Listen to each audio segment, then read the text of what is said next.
Bonsoir à tous, merci de nous retrouver sur TV Sud pour votre journal local du Gard. À 19 jours du premier tour, la candidate socialiste à la mairie de Nîmes, Françoise Dumas, a présenté son programme dans sa permanence nîmoise aujourd'hui. Un programme que la tête de liste Nîmes Capitale définit comme raisonnable et raisonné. Olivier Michel.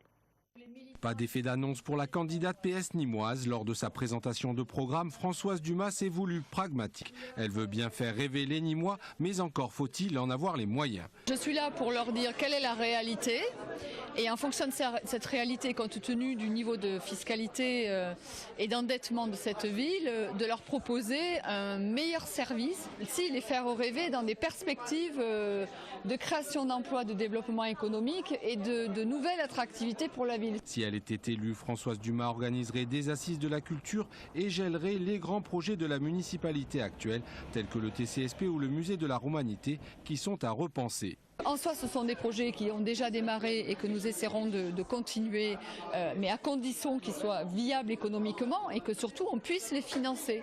Et le meilleur moyen de les financer, c'est qu'effectivement je sois élu maire de Nîmes pour avoir la confiance à la fois de la région, du département et de l'État pour pouvoir les mettre en œuvre et les défendre. Et la candidate d'annoncer un audit financier Villaglo qui déterminera une éventuelle baisse de la fiscalité. Sous réserve d'un audit qui est en train d'être réalisé par la Chambre régionale des comptes et que nous ferons valider par une entreprise spécialisée, nous avons pris ce risque, qui est un risque minime, de baisser d'1 million d'euros par an la fiscalité à Nîmes.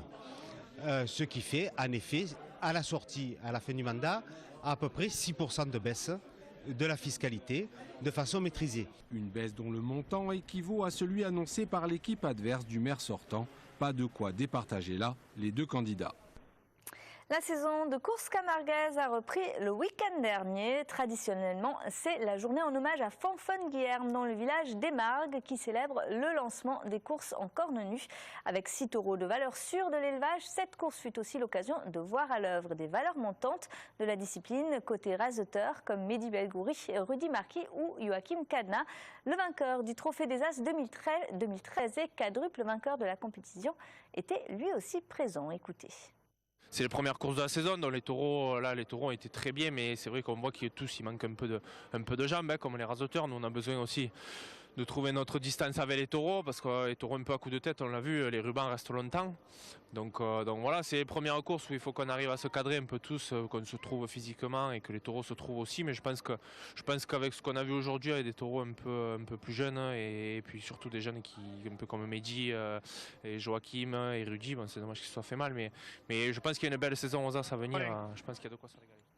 La 5e édition de la semaine Cévenol a débuté à Alès ce week-end. Cette année, grâce à des défilés et des reconstitutions, elle plonge les visiteurs dans le quotidien des Camisards, ces paysans protestants qui, suite à la révocation de l'édit de Nantes par Louis XIV, sont entrés en guerre pour défendre leur liberté de culte. Regardez.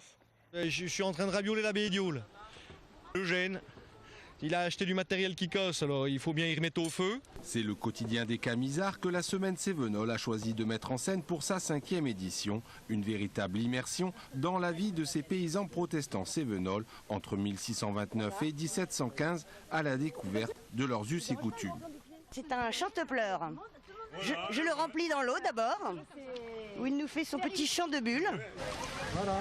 Et là il pleure. L'occasion de se remémorer certains savoir-faire primordiaux, mais aujourd'hui oubliés. Pour fabriquer du papier, il faut déjà des chiffons blancs, principalement en lin, en chanvre ou en coton. Ils sont récupérés par les chiffonniers et les chiffonniers les portent ensuite dans un pourrissoir. Donc les chiffons vont se dénaturer complètement. Ils sont ensuite portés dans un moulin qui va finir de les marteler et qui va les transformer en pâte. Et cette pâte, c'est la pâte à papier. Et ensuite, il faut fabriquer la feuille de papier avec. On va mettre sous presse et on aura une feuille de papier prête à être remplie de plein de mots d'amour. Plus bas en ville, le roi Soleil parade avec sa cour et son ingénieur Vauban. Amassé le long du Gardon, le peuple, lui, apprécie. Mais ça fait de l'animation dans la ville, c'est bien. C'est très beau, magnifique. ça nous replonge dans les Moyen-Âge et dans les anciens temps. Et puis c'est toujours intéressant, puisque nous sommes dans les Cévennes, de connaître l'histoire de nos Cévennes. Une reconstitution historique à laquelle tous les Alésiens peuvent s'associer. Cette année, 350 costumes ont été mis en location. La semaine Cévenol qui se poursuit jusqu'au 7 mars à Alès. C'est tout pour le moment. Retour de l'actu ce soir sur votre chaîne locale à 20h30 avec l'info de votre région. Passez une très belle soirée sur TV Sud.